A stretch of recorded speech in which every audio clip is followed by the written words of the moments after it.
मधुबन के बाबा,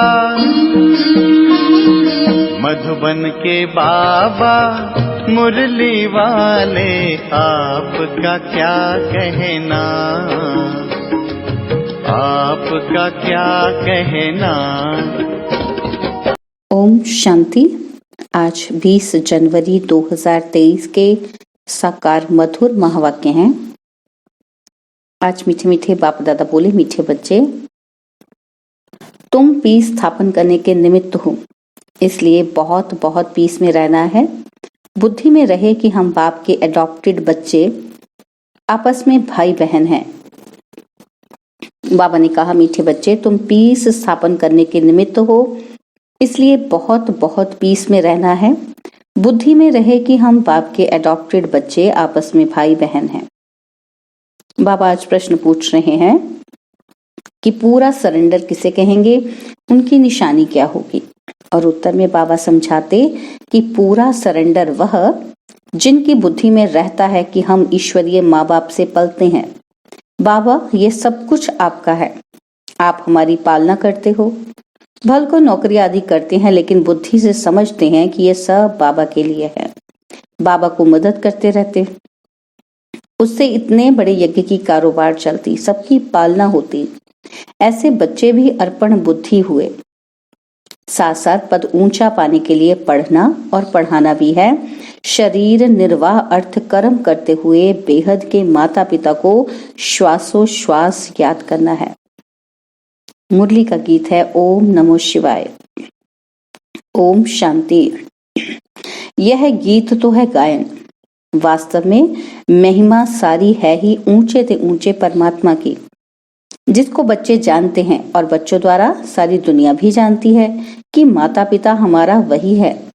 अब तुम माता पिता के साथ कुटुंब में बैठे हो। श्री कृष्ण को तो माता पिता कह नहीं सकते, बल उनके साथ राधे भी हो तो भी उनको माता पिता नहीं कहेंगे, क्योंकि वह तो प्रिंस प्रिंसेस है। शास्त्रों में भूल है। अब यह बेहद का बाप तुमको सभी शास्त्रों का सार बताते हैं। भल इस समय सिर्फ तुम बच्चे सम्मुख बैठे हो, कोई बच्चे भल दूर हैं, परंतु वह भी सुन रहे हैं। वे जानते हैं कि माता पिता हमको सृष्टि के आदि मध्य अंत का राज समझा रहे हैं और सदा सुखी बनाने का रास्ता व युक्ति बता रहे हैं। ये हूबहू जैसा घर है, थोड़े बच्चे यहाँ हैं, बहुत तो बाहर हैं।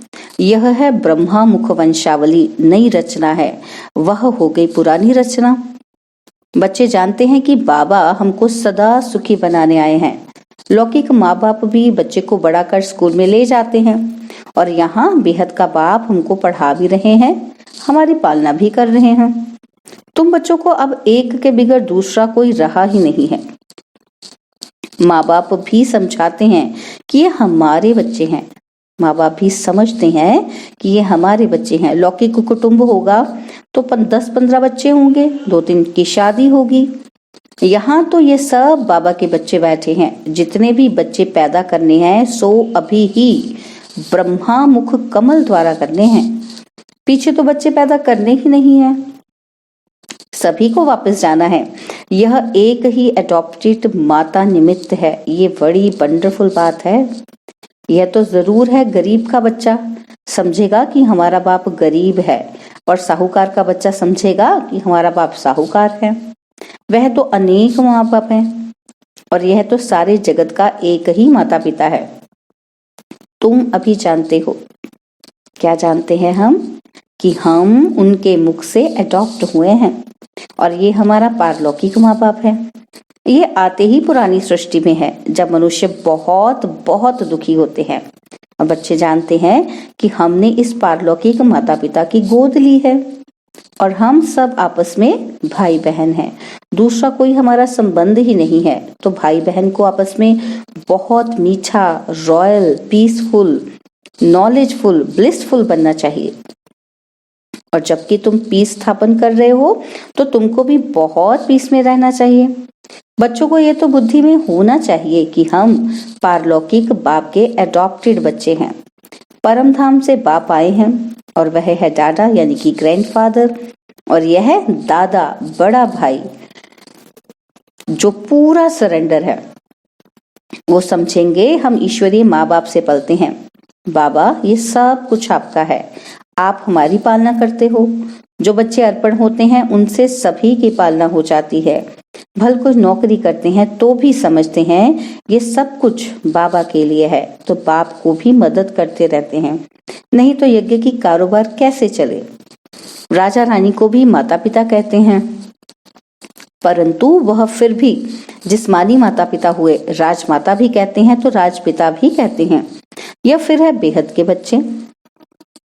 बच्चे जानते हैं कि हम माता पिता के साथ बैठे हैं। यह भी बच्चे जानते हैं कि हम जितना पढ़ेंगे और पढ़ाएंगे उतना ऊंच पद पाएंगे, और साथ साथ शरीर निर्वाह अर्थ कर्म भी करना है। यह दादा भी बुजुर्ग है। शिव बाबा को कभी बूढ़ा व जवान नहीं कहेंगे, वह है ही निराकार। यह भी तुम जानते हो। क्या जानते हैं? कि हम आत्माओं को निराकार बाप ने एडॉप्ट किया है और फिर साकार में है ये ब्रह्मा। अहम आत्मा कहती है कि हमने बाप को अपना बनाया है। फिर नीचे आओ तो कहेंगे हम भाई बहनों ने ब्रह्मा को अपना बनाया है। शिव बाबा कहते हैं कि तुम ब्रह्मा द्वारा हमारे ब्रह्मा मुख वंशावली बने हो, और ब्रह्मा भी कहते हैं कि तुम हमारे बच्चे बने हो। तुम ब्राह्मणों की बुद्धि में श्वासोश्वास यही चलेगा कि यह हमारा बाप है और ये हमारा दादा है। बाप से जास्ती दादी को याद करते हैं। यह मनुष्य तो बाप से झगड़ा आदि करके भी दादी से प्रॉपर्टी लेते हैं। तुमको भी कोशिश करके बाप से भी जास्ती दादी से वर्षा लेना है। बाबा जब पूछते हैं तो सभी कहते हैं कि हम नारायण को वरेंगे। कोई नए आते थे, पवित्र नहीं रह सकते तो वो हाथ नहीं उठा सकते। कह देते माया बड़ी प्रबल है। वह तो कह भी नहीं सकते कि हम श्री नारायण को व लक्ष्मी को वरेंगे। देखो, जब बाबा सम्मुख सुनाते हैं तो कितना खुशी का पारा चढ़ता है। बुद्धि को रिफ्रेश किया जाता है तो नशा चढ़ता है। फिर किसी किसी को वह नशा स्थायी रहता है और किसी किसी में कम हो जाता है। बेहद के बाप को याद करना है, 84 जन्मों को याद करना है और चक्रवर्ती राजाई को भी याद करना है। जो मानने वाले नहीं होंगे उनको याद नहीं रहेगी। बाप दादा समझ जाते हैं कि बाबा बाबा कहते तो हैं परंतु सच सच याद करते नहीं हैं और ना लक्ष्मी नारायण को वरने लायक हैं। चलन ही ऐसी है। अंतर्यामी बाप हर एक की बुद्धि को समझते हैं। यहाँ शास्त्रों की तो कोई बात ही नहीं। बाप ने आकर राजयोग सिखाया है जिसका नाम गीता रखा है। बाकी तो छोटे मोटे धर्मों वाले सब अपना अपना शास्त्र बना लेते हैं, फिर वह पढ़ते रहते हैं। बाबा शास्त्र नहीं पढ़े हैं। कहते हैं बच्चे, मैं तुमको स्वर्ग की राह बताने आया हूँ। तुम जैसे अशरीरी आए थे वैसे ही तुमको जाना है। देह सहित सब इन दुखों के कर्म बंधन को छोड़ देना है, क्योंकि देह भी दुख देती है। बीमारी होगी तो क्लास में आ नहीं सकेंगे, तो यह भी देह का बंधन हो गया। इसमें बुद्धि बड़ी सालिम चाहिए। पहले तो निश्चय चाहिए कि कारोबार की बरोबर बाबा स्वर्ग रचता है। अभी तो है नर्क। स्वर्ग गया तो जरूर नर्क में था ना, परंतु यह तुम अभी समझते हो क्योंकि तुम्हारी बुद्धि में स्वर्ग है। बाबा रोज नए नए तरीके से समझाते हैं तो तुम्हारी बुद्धि में अच्छी रीति बैठे। हमारा बेहद का माता पिता है तो पहले बुद्धि एकदम ऊपर चली जाएगी। फिर कहेंगे इस समय बाबा आबू में है। जैसे यात्रा पर जाते हैं तो बद्रीनाथ का मंदिर ऊपर रहता है, पंडे ले जाते हैं। बद्रीनाथ खुद तो चलने नहीं आता है, मनुष्य पंडा बनते हैं। और यहाँ शिव बाबा खुद आते हैं परम धाम से। कहते हैं हे आत्माएं, तुमको ये शरीर छोड़ शिवपुरी चलना है। जहाँ जाना है वह निशाना जरूर याद रहेगा। वह बद्रीनाथ चैतन्य में आकर बच्चों को साथ ले जाएं, ऐसा तो हो नहीं सकता। वह तो यहाँ का रहवासी है। यह परमपिता परमात्मा कहते हैं कि मैं परम धाम का रहवासी हूँ, तुमको लेने आया हूँ। श्री कृष्ण तो ऐसे कह न सके। रुद्र शिव बाबा कहते हैं यह रुद्र यज्ञ रचा हुआ है। गीता में भी रुद्र की बात लिखी हुई है। वह रूहानी बाप कहते हैं मुझे याद करो। बाप ऐसी युक्ति से यात्रा सिखाते हैं कि जब विनाश हो तो तुम आत्मा शरीर छोड़ सीधा बाप के पास चले जाएंगे। फिर तो शुद्ध आत्मा को शुद्ध शरीर चाहिए, सो तब होगा जब नई सृष्टि हो। अभी तो सभी आत्माएं मच्छरों सदृश वापस जाएंगी बाबा के साथ, इसलिए उनको खिवैया भी कहा जाता है। इस विशेष श्री कृष्ण को खिवैया नहीं कह सकते। बाप ही इस दुख के संसार से सुख के संसार में ले जाते हैं। यही भारत विष्णुपुरी लक्ष्मी नारायण का राज्य था, अब रावणपुरी है। रावण का चित्र भी दिखाना चाहिए, चित्रों से बहुत काम लेना है। जैसे हमारी आत्मा है वैसे बाबा की आत्मा है, सिर्फ हम पहले अज्ञानी थे, वह ज्ञान का सागर है। अज्ञानी उसको कहा जाता है जो रचता और रचना को नहीं जानते हैं। जो रचता और रचना को जानते हैं उनको ज्ञानी कहा जाता है। यह ज्ञान तुमको यहाँ मिलता है, सत्युग में नहीं मिलता। वो लोग कहते हैं कि परमात्मा विश्व का मालिक है। मनुष्य उस मालिक को याद करते हैं, परंतु वास्तव में विश्व का अथवा सृष्टि का मालिक तो लक्ष्मी नारायण बनते हैं। निराकार शिव बाबा तो विश्व का मालिक बनता ही नहीं, तो उन्होंने पूछना पड़े कि वह मालिक निराकार है या साकार। निराकार तो साकार सृष्टि का मालिक हो न सके, वह है ब्रह्मांड का मालिक। वही आकर पतित दुनिया को पावन बनाते हैं, खुद पावन दुनिया का मालिक नहीं बनते। उनका मालिक तो शिव नारायण लक्ष्मी नारायण बनते हैं। पावन दुनिया का मालिक कौन बनता है? लक्ष्मी नारायण, और बनाने वाला है बाप। यह बड़ी गुह्य बातें हैं समझने की। और हम आत्मा भी जब ब्रह्म तत्व में रहती हैं तो ब्रह्मांड के मालिक हैं।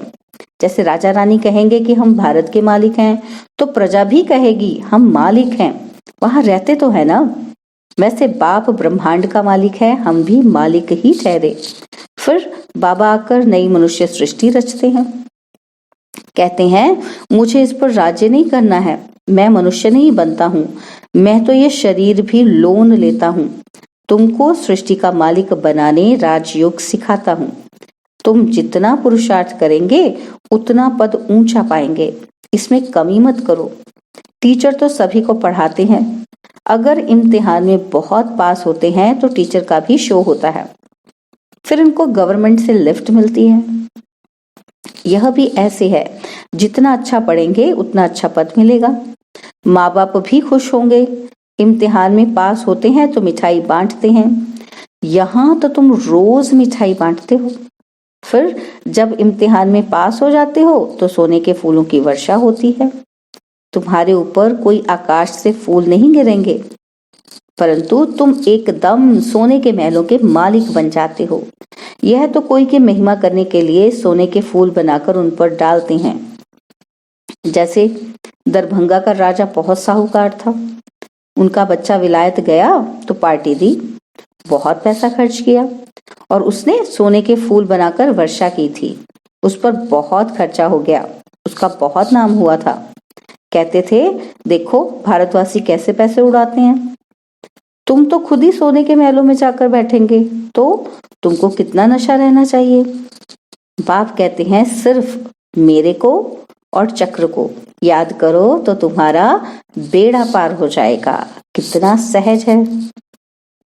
तुम बच्चे हो चैतन्य परवाने और बाबा है चैतन्य क्षमा।